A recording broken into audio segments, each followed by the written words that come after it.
Hello friends, welcome to Drishti IAS UPSC General Studies Mains course and myself Abhishek Mishra, and I'll be taking your international relations classes in this particular course.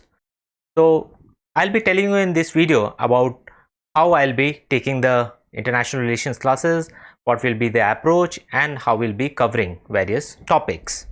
So let me first of all tell you about the features of this live online course, which will be available to you through the Drishti Learning App.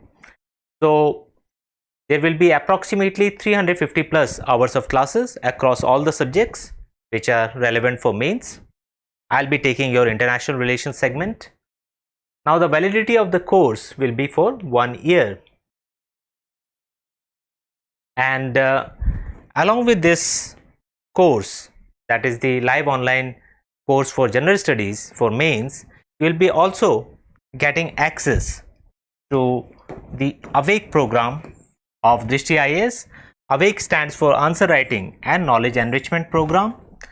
Now these classes will be available to you at no additional cost, and these will be basically focused on developing your answer writing skills, as the name suggests.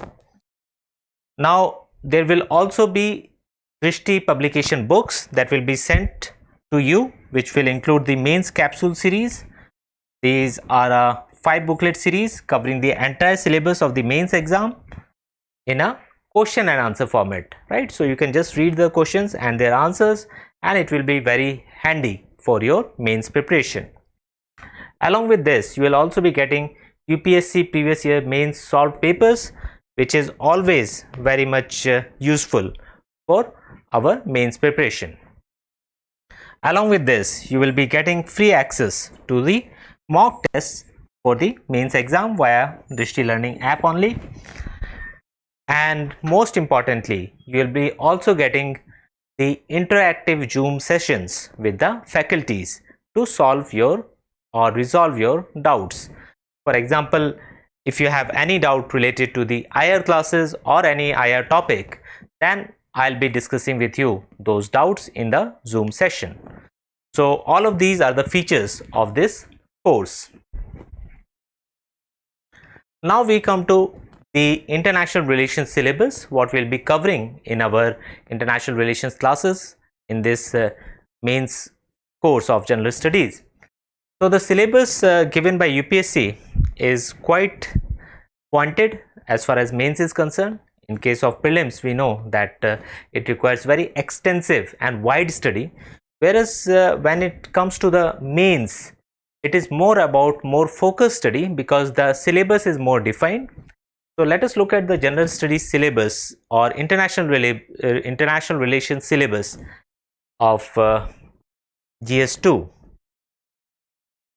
Now the first topic is about India and its neighborhood relations. So relations with India's neighbors, that is always very important. Now we'll be looking at the relations with some important neighbors which have been in news, because mostly the nature of the question is current oriented. Secondly, we have to look at important bilateral relations, the regional and global groupings. For example, India is hosting these summits of 2 very important groupings this year. One is the G20 and the other is the SCO. So both of these groupings become very important from exam point of view this year. And also agreements involving India and or affecting India's interest, right? So various climate change agreements, for example, the recently concluded Conference of Parties 27 of UNFCCC or the Conference of Parties 15 of Convention on Biological Diversity. So all of this will be considering here. Also the WTO Geneva Accords, etc. we'll be seeing. Then we come to the effect of policies and politics of developed and developing countries on India's interests and Indian diaspora. So diaspora is also a very important segment of the IR syllabus, and questions have been asked in previous years about the diaspora. So we'll be looking at this also, their unique challenges. Indian diaspora is also not homogeneous, it is very different across different geographies. They have their own unique challenges and the opportunities. So we'll be considering that also and their contribution towards India. After that, we come to another important area of the syllabus, which is important international institutions, agencies and fora, their structure and mandate. So here India has been very much keen on the reforms of international institutions, so that also we'll be looking at the reforms of multilateral institutions of global governance, for example the World Bank, the IMF, the UN Security Council, WTO, WHO, etc. So all of this we'll be looking at. Now, just to give you a simpler picture of what will be our focus area in these international relations classes, we can have a look at this diagram, and it basically covers what all we'll be doing in the classes. So the first area of importance for us would be covering India's relations with the neighboring countries, right? Our neighborhood. And our neighborhood means not just our immediate neighborhood, but also our extended neighborhood. So West Asia is our extended neighborhood. So the developments there, right? Central Asia, our extended neighborhood. Southeast Asia, again our extended neighborhood. So our neighborhood plus our extended neighborhood, that becomes very important. Then bilateral relations, here important bilateral relations. Some relations are important all the time, right? For example, India-US relations, always important. India-Russia relations, always important. India-EU relations, European Union, always important, right? So along with this, there are some relations which become important because of some high-level visit or maybe some change in international foreign policy dynamics. So that also will be covering. For example, for this year, India-Egypt relations also becomes important because first of all, the Egyptian president was invited as chief guest during the Republic Day parade. Then India has invited Egypt as a guest country during its G20 summit, which it is going to host in September. Then Egypt hosted the Conference of Parties 27, right? Then India and Egypt go long way back in history. They have been the co-founders of the non-aligned movement. So all of this makes India-Egypt relations very important for this year's mains. So we'll be covering that also. After this, we come to regional and global groupings and agreements. So here we'll look at G20, G7, SCO, right? SAARC and BIMSTEC. Then ASEAN, European Union, right? All of these important groupings of which India is a part or with which India has significant relationship, that will be covering here. Some new groupings also which have emerged, like the I2U2, the AUKUS, right, Quad, etc. That also will be looking at. Then Indian diaspora, again very important area. So what is their contribution to India, how India is trying to help the diaspora, right? How India is trying to build bridges with the diaspora, and their unique challenges and opportunities available to them. So all of this will be covering at Indian diaspora topic. Then very important is the international institutions, where India has been advocating the reforms of multilateral institutions of global governance. That also will be looking at. So here we'll be covering the International Monetary Fund, World Bank, WTO, WHO, then UN Security Council, India's quest for permanent membership, what are India's challenges, what are the opportunities available, what makes India's case very strong, what are the weak points. All of this will be covering. Then we come to important international events.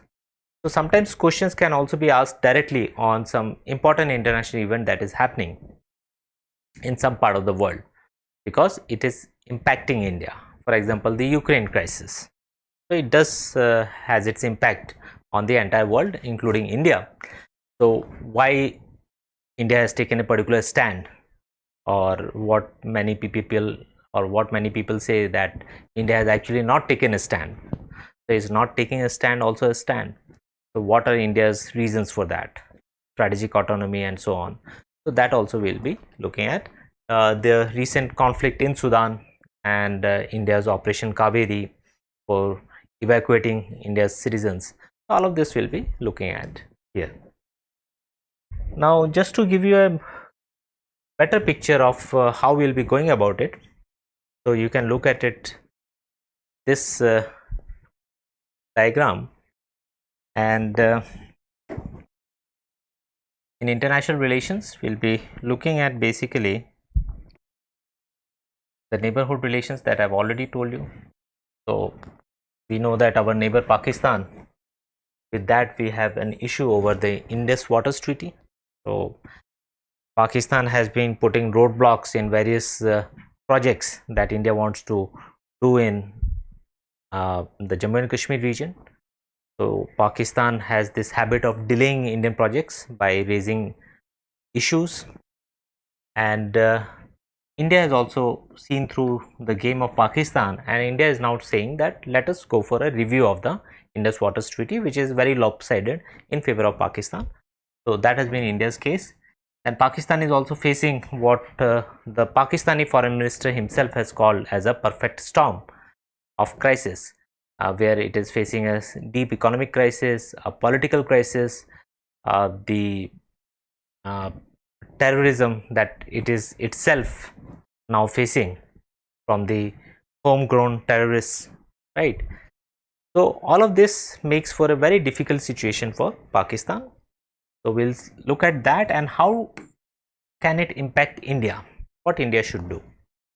Then Bhutan, because Bhutan and China are engaged in their boundary talks. So what can be the impact for India of this? Then Sri Lanka, because of the economic crisis, it has been in news for a long time now. So what is India's stand, how India is helping out Sri Lanka, and so on. Then with respect to Afghanistan, the issue is about the recognition to Taliban, whether India should recognize Taliban or not, what are the factors why international community is not doing it. So all of this we'll see. Then we also have India-Bangladesh relations, very important all the time because we share the longest boundary with Bangladesh. Then there are so many issues related to development of northeastern region where we need to have better relations with Bangladesh. Bangladesh is also our largest trading partner in South Asia. So all of this makes it a very important relationship. Then Myanmar is also important because it's a neighbor and also it has a military rule. Now India is a democracy and we are having relations with a military government which came after a military coup. So how does it impact India's democratic credentials? Why India has taken such a stand of maintaining relations with Myanmar? What is the China factor? All of this we have to see. Nepal is again very important because of the political turbulence in Nepal. There are various outstanding issues between India and Nepal. We have a very unique relationship where we have an open border between the two countries, right? But there are concerns as well. So we'll see that. China is obviously the most important neighbor for India for a variety of reasons. It is our biggest neighbor. It's a major power as well. Plus we have serious issues with China, right? In the military domain, in the economic domain. So India-China relations becomes very important. Recently also China did a provocative act by renaming places in Arunachal Pradesh. So how is India dealing with that? What should be India's approach? ये सारी चीजें हम इसको यहाँ cover करेंगे. Then we come to important bilateral relations where obviously India-US relation, India-Russia relation, India's relation with Japan, Australia, which are our Quad partners also, India's relation with EU, with France, with Egypt, because Egypt has recently been in news vis-a-vis India. And also there are some other relationships, for example, India's relations with ASEAN countries and India's relation with the West Asian countries, India's relation with the Central Asian countries. So all of that will be here. And some important international events. So the Ukraine crisis is definitely there. In West Asia, development has taken place, right, which becomes very important for this year's mains, and that is China's mediation between Saudi Arabia and Iran. Now the increasing influence of China in West Asia, the declining influence of US, and how it impacts India's role and equations with the parties in West Asia. So that becomes a very important area for this year's exam. So we'll cover that. Then obviously the climate change related conferences and the issues between the global north and the global south. India is a representative of the global south. So obviously what are the points of each of the sides and what India means when it talks about climate justice. All of this we will cover here. Then things like the free trade agreements. India has been in the process of negotiating free trade agreements with a number of countries. With some it has already done it. For example, the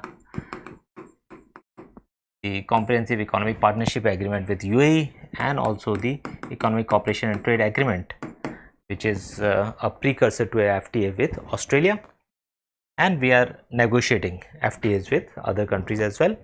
So the role of FTAs and why India has become so keen on FTAs now after walking out of the regional trade agreements like RCEP. What is the reason for that? The WTO and why it has not been able to function effectively, right? That also we'll see. Then we have the Indo-Pacific Economic Framework launched by US. What is it? So such important things and programs launched by various countries, that also we'll see here, and their impact on India.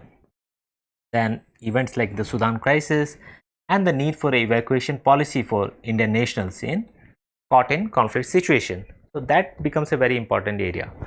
So this is also very important, and I feel that a question on similar lines can be asked.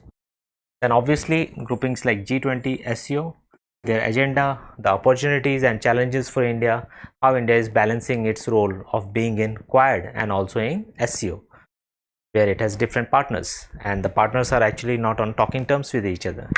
So that creates complication, and that is also interesting part of learning international relations, and this is an area where you can score very high.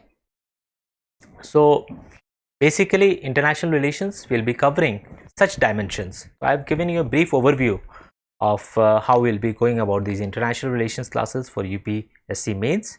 The questions in UPSC mains in international relations are mostly current oriented. They are of direct nature, and it's a scoring area, so you should not be found wanting here, right? So our aim through these classes would be to provide you with value added points which you can use in your answer writing, and you can score highly in this segment. So with this I come to the close of this video, and I look forward to seeing you in the classes. Till then, it's goodbye from my side. Thank you.